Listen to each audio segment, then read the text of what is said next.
இயேசுவில் பிரியமான இறை உறவுகளே, மீண்டும் ஒரு புதியதொரு நாள் புலர்ந்திருக்கிறது. தந்தை, மகன், தூய ஆவியினுடைய அருளோடும் ஆசீரோடும் புலர்ந்திருக்கும் புதிய நாளுக்குள் காலடி பதிப்போம். இன்றைய இந்த நாளிலே ஆண்டவருடைய தொடுகைக்காக, ஆண்டவருடைய ஆளுகைக்காக, ஆண்டவருடைய குணமாக்குதலுக்காக ஆண்டவரை பார்த்து நாங்கள் மன்றாடி கொண்டிருக்கிறோம்.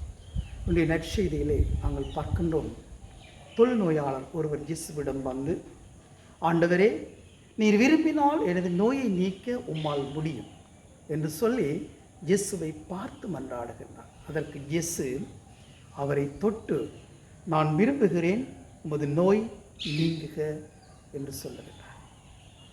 நாங்களும் பல தேவைகளோடு, பல வேண்டுதல்களோடு, பல தீராத வியாதிகளோடு, கஷ்டங்களோடு, துன்பங்களோடு, வேதனைகளோடு, இன்னல்களோடும், இடையூறுகளோடும் ஆண்டவரிடம் செல்லுகின்றோம்.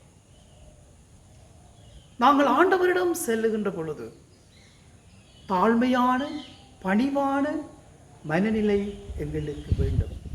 தாழ்மையான, பணிவான செபம் எங்களுக்கு வேண்டும். தொழுநோயாளர் சொல்லுகிறார், ஆண்டவரே, உம்மால் முடியும் என்று சொல்லி தன்னை தாழ்த்தி இறைவனிடம் மண்டியிடுகிறார். ஆண்டவரே, எனது நோயை நீக்கும் என்று சொல்லி அவர் மன்றாடவில்லை.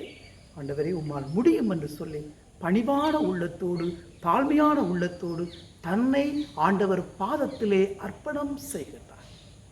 அதே போன்றுதான் நானும் நீங்களும் எவ்வளவு கடினமான வேண்டுதல்களாக இருந்தாலும், எவ்வளவு கடினமான இன்னல்கள், இடையூறுகளாக இருந்தாலும், புயல் போல் அடிக்கின்ற கஷ்டங்களாக, துன்பங்களாக, வேதனைகளாக இருந்தாலும், தீராத நோய்களாக இருந்தாலும், அனைத்தோடும் ஆண்டவருடைய பாதத்திலே நாங்கள் சரணடைகின்ற பொழுது எங்களுடைய கூக்குரல் ஆண்டவருடைய இதயத்திற்கு எட்டுகிறது. ஆண்டவர் எங்களுக்கு வேண்டிய அருள் வளங்களையும் வரப்பிரசாதங்களையும் குணமாக்குதல்களையும் ஆண்டவர் எங்களுக்கு கொடுக்கிறார்.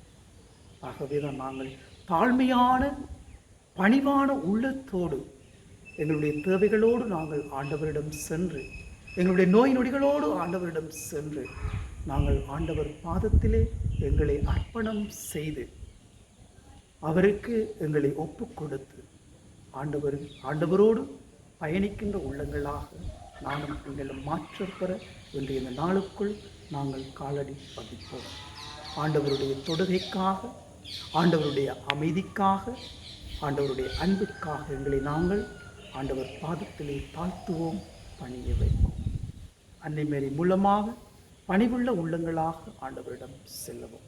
எல்லாம் வல்ல இறைவன் தந்தை, மகன், தூய ஆவி உங்கள் அனைவரையும் நிறைவாக ஆசீர்வதிப்பாராக.